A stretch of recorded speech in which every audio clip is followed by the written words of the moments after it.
Hey, good afternoon, everybody. Want to just take a few minutes to talk to you guys about a few things that are going on here. First of all, I want to thank you guys for a phenomenal school year.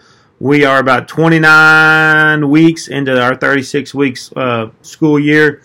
We're past spring break and we are rolling right around to graduation coming up on May 19th before you know it.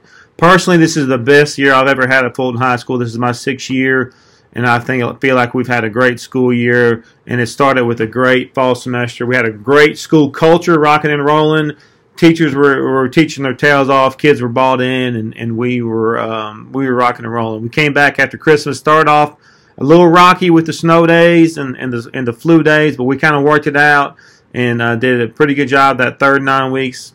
Right before spring break, and then since spring break, we've had a few hiccups. And I want to address that with you guys today. We're kind of basically in the fourth quarter of a ball game now, and we're tired and we're worn down and we're fatigued. But we can't quit, we can't give up, and we can't let our expectations slide. We still have high expectations for you guys day in and day out, and we want to make sure that we're doing all we can to remind you of those and hold you accountable to those expectations. We're definitely in the home stretch, and we really need to finish strong. To this school year, we put in too much hard work on the front side to let it fall apart now.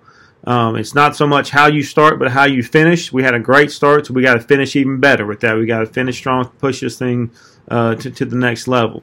There are a few specific issues we need to talk about and address to make sure we're being we're being sharp in the way we finish.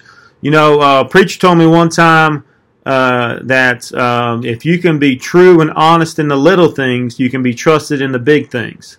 So I don't feel like we're having a lot of big things pop off at school, but we're having a few little things that we're not being tight and true and honest with that can lead to big things. And we're starting to see a shift in our culture really around a handful of little things. First off, every year, this time of year, dress code creeps up on us. It gets warmer. We start getting a little bit loose with things. Again, we're getting fatigued. Teachers are getting tired. I'm getting tired. You guys are getting tired. But we got to hold each other accountable for our professional attire. If you're not in the polo or the SLC color or the T-shirt or the hoodie, you need to be sure that you got those things. We gave y'all a little bit of freedom in the fall when we started shifting to those different options. I see a lot of kids wearing those, which I'm excited about. But be sure you're doing the right things with that. So every now and then, some kids, not you, but some other kids will not wear the right stuff. They'll get corrected, and then later that day they'll go back to not wearing the right stuff, and that's not okay. When we address a kid about being out of dress code, we give you the opportunity to get fixed. If you can't get fixed, you go to ISS. If you get fixed, and then soon as 20 minutes later you're back into what you wanted to wear, then we got a problem because now we're dealing with insubordination, and that's got a higher threshold of consequence around that. Okay, so be sure we're not doing those things. We're going to have to hold you accountable for those. Second thing is kind of picky and messy behavior. It's that time of year where we lose our patience. Someone says something silly, instead of just blowing it off, we buy into it. Now we're yipping and yawing back and forth about something that's really not important, and now somebody's cussing somebody out, and now we're out of school. We can't be out of school this time of year. We got testing starting in 7 days. We need to be here, be focused on the right things. So I want to ask you to not get involved in that petty behavior. And when a teacher, an adult addresses you about something, approach that in the right way. Take that correction. Move on about your day. Don't let mountains become molehills. One of the things I've spent a lot of time the last couple of weeks sitting out in the hallway. I see a lot of kids in the hallway. Some have passes, some don't have passes. I want to remind everybody of our expectations around the first 15 minutes of a class. You're not in the hallway. The last 15 minutes of a class, you're not in the hallway. So the whole idea is, well, I went to class and the teacher said I can run in the drink machine. That's not okay. If you're in the hallway after the bell rings, you ought to be going to ISS for that block.